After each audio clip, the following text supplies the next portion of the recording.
fait d'aller sur l'idée d'une mallette pédagogique online, digitale, est aussi un effort supplémentaire pour nous et une façon à la fois de renforcer notre confrontation au projet, notre regard au projet, de faire un effort supplémentaire dans la formalisation de la transmission, mais aussi cet effort, c'était de se mettre dans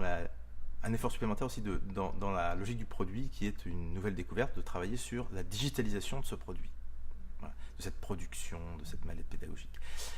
Et donc de réfléchir aux possibilités qu'offre le numérique pour cela, de réfléchir aux moyens dont on dispose, de les cadrer. Et ce qui est assez intéressant là, amusant, c'est qu'on a peut-être prévu on est en train de regarder un chemin aussi pour petit à petit, au fur et à mesure des futurs projets, franchir de nouvelles étapes par rapport à ce travail de dissémination et de numérisation du travail de dissémination, en allant d'une logique de mallette pédagogique numérique à peut-être à un moment un outil webdoc, et puis peut-être un autre peu plus loin quelque chose de transmédia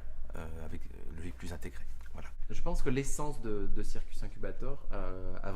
est vraiment dans cette divergence, cette possibilité d'aller creuser, chercher, explorer, sans pour autant se dire on a une fin, on a une deadline, on a quelque chose à la fin. Donc il y avait ça d'un côté, et la rencontre interprofessionnelle qui permettait de dépasser les clichés et d'aller dans des espaces inconnus, de nouvelles rencontres, et artistiques et humaines à la fois. Donc on est allé bien plus loin qu'ailleurs, et c'est là qu'on risque de trouver du nouveau, donc tant mieux pour le spectacle et la création.